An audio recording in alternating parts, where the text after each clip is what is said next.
Hello. It's great to be here. You might be noticing that I have a female voice that's speaking for me right now. That's because my interpreter is a woman.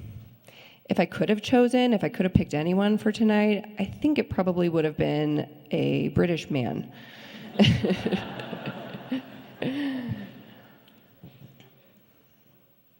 Have you ever been in that situation? Maybe you're in a supermarket or you're walking down a hallway and you're walking towards a stranger coming the opposite direction. And you start that awkward dance where you're trying to pass them and you go to the right and they go to the right and you go to the left. You know how awkward that is? Have you ever been there? So suppose you were deaf, like I am. And you're going down the hallway, and the person coming towards you is completely blind, and you start the awkward dance. What would you do? Have you ever thought about that? How would you communicate? This happened to my friend. He's completely deaf, and he was coming down the hallway, and there was a blind person coming towards him. And they started the awkward dance, and the blind man began to talk. And my deaf friend... what was he going to do? He couldn't hear. So his first intuition is to gesture, point to his ears, and say, I'm deaf. But obviously the blind man's not going to see that. So his second intuition was to take out his phone and type in his notes. The blind man's not going to see that either. So the third thing he did was a little unusual. He grabbed the blind man's hand, and he held it up to his ear, and he shook his head no. And the blind man felt this and immediately understood. This guy's deaf. The awkward dance was over. They were able to just kind of share a laugh and pass each other. So let's change the story a little bit. What if my friend was himself, he was deaf, but this person wasn't blind at all. He could still see. Maybe he spoke a different language. If my friend decided to do the same thing, anyway, grab his hand, put it up to his ear, and shake his head no, would that person still understand him? Probably. It might be a little awkward, but it would be universally understood. This is what I do every day as a creative for Amazon and a designer. I make visuals on the front page of the world's largest online storefront. I solve these problems that have to be accessible to millions and millions of different kinds of people with different backgrounds. As a deaf person, I have to innovate solutions all the time. I do this in my everyday life. My communication medium changes with every interaction I have. Everything from a pitching an idea to a client, to going into a bar and simply ordering a beer. My communication style has to change. I'm constantly thinking about how to make a better solution. And sometimes my solutions are awkward. Like, for example, you see me signing with two hands right now, but then I have to stop to click. That's one example. But I would like to argue that everyone in this room has a disability, regardless of if it's permanent or temporary. It could be something as simple as being pregnant, having a broken arm, being older, or being a child. Everyone has to figure out a way to cope and navigate around their disability, and these solutions are worth sharing. One example would be my wife. She's hearing, and we visited Iceland a few years ago. She's an educator, and she wanted to take a tour of a school for the deaf. Now, neither of us can read or write Icelandic, and I can't speak Icelandic Sign Language. But being a native signer, I could understand much better than she could. And so I ended up interpreting for her for the first time in our entire relationship. Often I'm considered the disabled one, but in this situation, she was the one with the disability. So what is universal design anyway?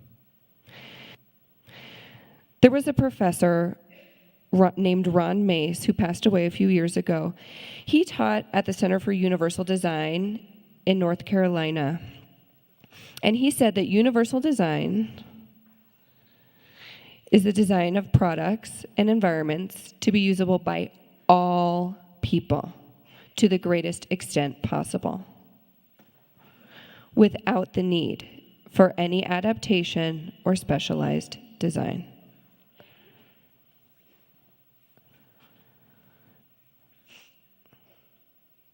So humans interact with objects every day. And all these objects fall somewhere on the spectrum of universal design, from very universal to not at all. So let's use a doorknob as a common example. Doorknobs are not really usable by children. They struggle. People with arthritis struggle to use doorknobs. And this guy.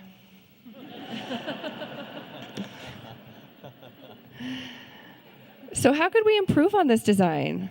Well, the door lever. It's a lot better. This guy can use it now. But think about people with wheelchairs. Have you ever seen them try to go through a door? It's horrible. It's really tough for them. Or parents with baby strollers. It's really difficult, not fully accessible. So to even improve upon the door design further, the automatic sliding door was invented. This is such a universal design, it doesn't leave anyone out. Even animals can use it.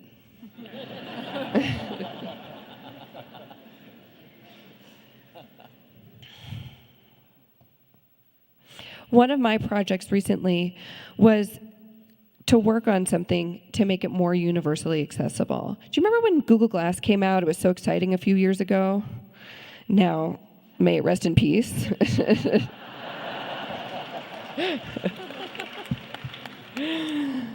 But I started thinking about how could I use that? How could I make that really awesome new technology beneficial for people like me? So I thought of my mother immediately. My mother is deaf, and she loves going to movies. Often, movie theaters would release a movie with subtitles that were imposed on the screen, and that was a really exciting event. I don't know if you know this, but deaf options in a movie theater are really bleak, and you usually have to wear something like this. Can you imagine going on your first date looking like this? Yeah. So I thought, how can I make this better? I decided to get a file for a movie script and put it in an app so that you could have a timed app where you could press play and go into any movie theater and see the script on your Google Glass. No one had done that before, and I had to move pretty fast on it. And the biggest reward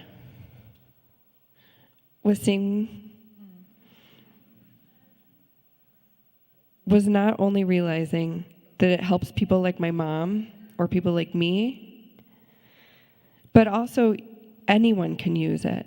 Imagine if you go to a different country and you go into a movie theater, you want to watch a movie, you can watch it in your own language. Or you could even have an app become your own personal karaoke machine and have it play lyrics. That is the genius of universal design. When you achieve universal design, it snowballs to the point where people, even if you don't share the same disability, everyone benefits from it. Disability drives innovation. The existence of disability forces you to come up with new solutions. It does not impair you. All of us have a disability, regardless of if it's physical or cognitive, emotional, or even temporary. What is your solution? Share it with us. It's what unifies us as humans. Let's stop making that awkward dance so awkward. Thank you.